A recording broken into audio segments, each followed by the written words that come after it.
चलिए अब एक एक करके विस्तार से आपको तमाम महत्वपूर्ण खबरें हम दिखाते हैं। शुरुआत करेंगे अमेरिका की बात सबसे पहले, क्योंकि अमेरिका की हार्वर्ड यूनिवर्सिटी के प्रोफेसर ने राष्ट्रपति डोनाल्ड ट्रंप के प्रशासन के खिलाफ मैसाचुसेट्स के फेडरल डिस्ट्रिक्ट कोर्ट में याचिका दाखिल की है। यह कदम उस धमकी के विरोध में उठाया गया है जिसमें ट्रंप प्रशासन ने यूनिवर्सिटी को मिलने वाली 9 अरब डॉलर की फंडिंग की समीक्षा करने की बात कही थी।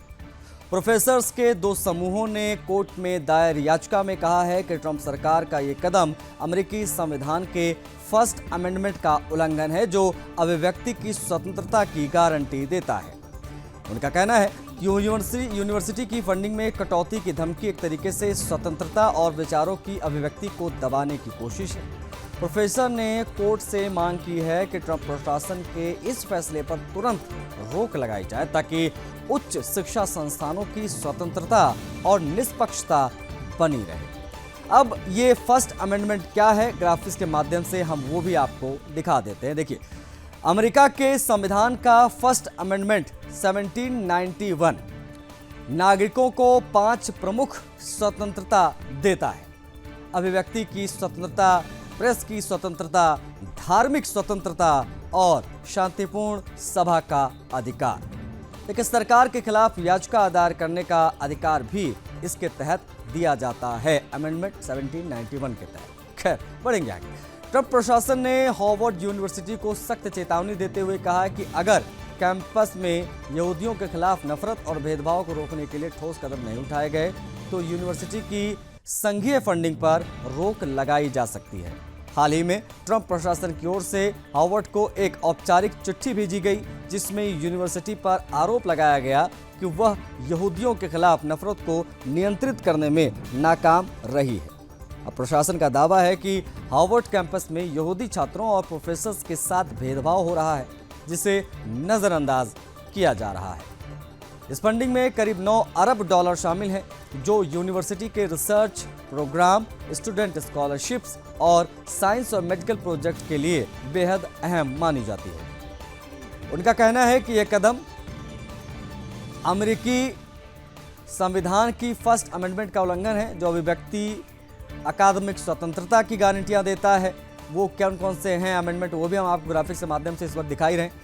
लेकिन प्रोफेसर्स ने कोर्ट से मांग की है कि प्रशासन के इस फैसले पर तुरंत रोक लगाई जाए ताकि उच्च शिक्षा संस्थानों की स्वतंत्रता और निष्पक्षता पर कोई आंच न आए। बता दें कि गाजा में जारी इजराइल हमास युद्ध के खिलाफ पिछले साल अमेरिका की कई यूनिवर्सिटीज में फिलिस्तीन के समर्थन में प्रदर्शन हुए थे। इन प्रदर्शनों में हजारों छात्रों ने हिस्सा लिया था। एक मीडिया रिपोर्ट के अनुसार 1000 से ज्यादा छात्र गिरफ्तार हुए। इस दौरान हार्वर्ड यूनिवर्सिटी में भी छात्रों ने फिलिस्तीनी झंडा फहराया था।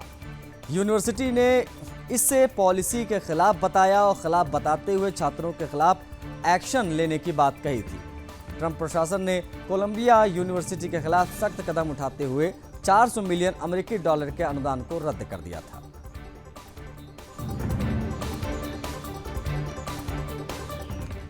बढ़ेंगे आगे, अगली खबर की बात करेंगे। यूक्रेन और अमेरिका के बीच चल रहे मिनरल डील विवाद ने नया एंगल, नया मोड़ ले लिया है। देखिए, अमेरिका ने यूक्रेन की एक अहम प्राकृतिक गैस पाइपलाइन पर नियंत्रण की मांग की है, जिसे लेकर यूक्रेन के अधिकारियों ने कड़ी आपत्ति जताई है और इसे गैर वाजिब दबाव बता दिया है। एक मीडिया रिपोर्ट के मुताबिक अमेरिका चाहता है कि अमेरिकी सरकार के प्रमुख वित्तीय संस्था यानी इंटरनेशनल डेवलपमेंट फाइनेंस कॉरपोरेशन को यूक्रेन की इस पाइपलाइन का नियंत्रण सौंपा जाए। आखिर क्यों अहम है यह पाइपलाइन, एक बड़ा सवाल है। यह प्राकृतिक गैस पाइपलाइन रूस के सुत्जा शहर से शुरू होकर यूक्रेन के उजहोर्दा शहर तक जाती है और इसके माध्यम से यूरोप तक रूसी गैस की आपूर्ति की जाती है। ये पाइपलाइन न सिर्फ यूक्रेन के लिए राजस्व का बड़ा स्रोत है, बल्कि यूरोप की ऊर्जा सुरक्षा के लिहाज से भी बेहद महत्वपूर्ण मानी जाती है। अब यूक्रेनी अधिकारियों ने कहा है कि अमेरिका की यह मांग यूक्रेन की संप्रभुता और संसाधनों पर दबाव बनाने की कोशिश है। अधिकारियों ने बहुत साफ कहा है कि किसी भी तरह का नियंत्रण सौंपना ना तो व्यवहारिक है, ना ही ये स्वीकार्य है। पता आपको ये दें कि अमेरिका और यूक्रेन के बीच में रेयर अर्थ मिनरल्स की आपूर्ति, निवेश और नियंत्रण को लेकर पिछले कुछ समय से मतभेद सामने आ रहे थे। अब अमेरिका क्या चाहता है समझिए। अमेरिका चाहता है कि यूक्रेन अपने खनिज संसाधनों पर अमेरिकी कंपनियों को विशेष पहुंच दे, जबकि यूक्रेन इसे एक तरफा समझता है। अमेरिकी यूक्रेन मिनरल डील में ये नई तकरार से जुड़ी खबर थी। यूक्रेन गैस पाइपलाइन पर अमेरिका की नज़र किस प्रकार से, वो हमने आपको बताया। पाइपलाइन पर किस प्रकार से कंट्रोल मांगा जा रहा है, यूक्रेन की क्या प्रतिक्रिया है, वो हमने आपको इस खबर के माध्यम से समझाने और बताने का प्रयास किया। कौन कौन से 17 दुर्लभ खनिज हैं वो इसके अंतर्गत आते हुए हम आपको लगातार दिखा भी रहे हैं।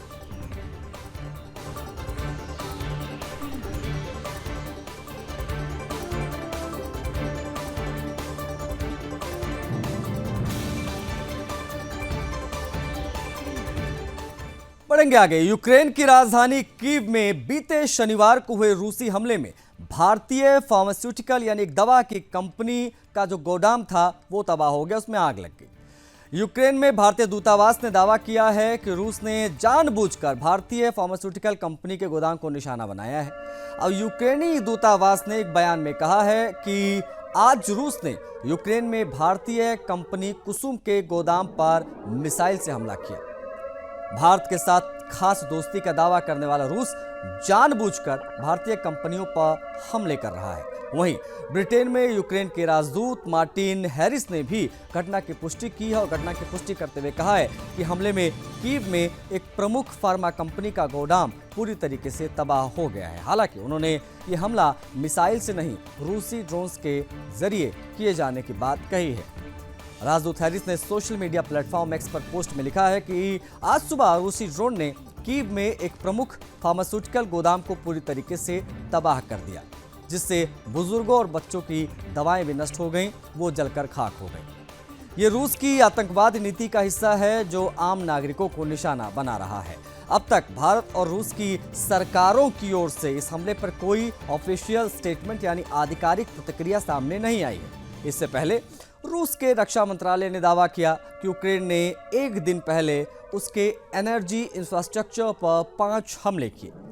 इससे कुछ ही घंटे पहले रूसी रक्षा मंत्रालय ने आरोप लगाया था कि यूक्रेन ने एक दिन पहले रूस के ऊर्जा ढांचे पर 5 ड्रोन हमले ताबड़तोड़ किए थे। बता आपको ये दें कि 2 हफ्ते पहले रूस और यूक्रेन के बीच में एक सहमति बनी थी, जिसके तहत दोनों देशों ने एक दूसरे के एनर्जी इंफ्रास्ट्रक्चर को निशाना न बनाने और ब्लैक सी में जहाजों की आवाजाही को सुरक्षित बनाए रखने का वादा किया था।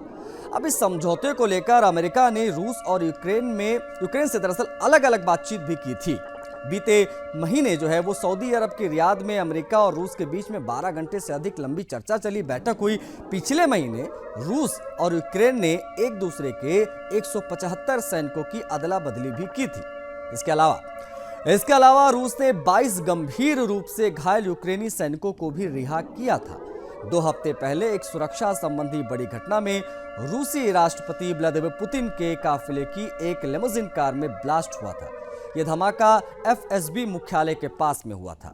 हालांकि उस समय पुतिन उस गाड़ी में मौजूद नहीं थे। रूस ने बीते 3 वर्षों में यूक्रेन के लगभग 20% हिस्से पर नियंत्रण स्थापित कर लिया है।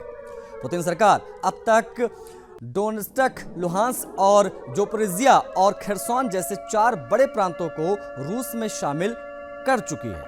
इस समय भी कुर्क क्षेत्र में दोनों सेनाओं के बीच में भीषण संघर्ष दिखाई दे रहा है।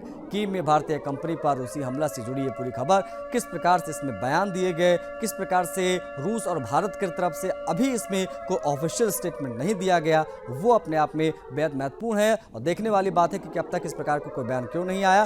भारत और रूस रिश्तों पर सवाल उठाने की कोशिश यूक्रेन ने यहाँ पर की है।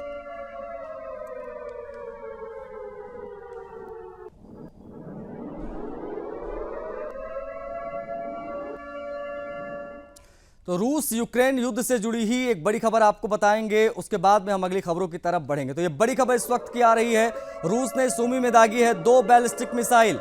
लगातार हमले जारी हैं। हमले से दाला सुमी 21 यानी 21 लोगों की मौत की खबर आ रही है। रिहायशी इमारतों को नुकसान हुआ है, कई लोग इसमें घायल हुए हैं।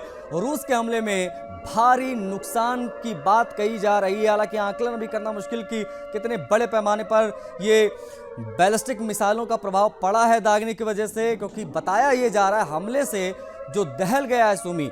रिहायशी इमारतों को नुकसान पहुंचा है, कई लोगों के फिलहाल घायल होने की खबरें लगातार आ रही हैं। रूस के हमले में सूमी में किस प्रकार का यहां पर स्थिति देखी गई, बैलिस्टिक मिसाइलों के दागने के बाद, वो हम आपको इस खबर के माध्यम से बता रहे हैं। 21 लोगों की मौत की जानकारी मिल रही है। रिहायशी इमारतों को भी काफी नुकसान हुआ है। 21 लोगों के मौत के साथ साथ में कई लोग घायल भी बताए जा रहे हैं। रूस के हमले में सूमी में भारी नुकसान हुआ है, ये इस वक्त की एक बड़ी खबर। अमेरिका की जारी ट्रेड वॉर की अब बात करेंगे, क्योंकि इस वॉर के बीच में चीन अब भारत की ओर से दोस्ती का हाथ बढ़ा रहा है, भारत की ओर दोस्ती का हाथ बढ़ा रहा है। देखिए समझिए, चीन भारतीय नागरिकों को अपने देश घूमने के लिए प्रोत्साहित कर रहा है और वीजा देने की प्रक्रिया को भी आसान बना रहा है और बना दिया है। चीनी दूतावास के अनुसार 9 अप्रैल 2025 तक भारत में स्थित दूतावास और कॉन्सुलेट्स ने 85,000 से ज्यादा वीजा चाइना के जारी कर दिए। भारत में चीन के राजदूत शू फेईहोंग ने सोशल मीडिया प्लेटफॉर्म एक्स पर लिखा कि हम भारतीय दोस्तों का चीन में स्वागत करते हैं ताकि वे हमारे देश की दोस्ताना और सुरक्षित छवि को करीब से देख पाएं।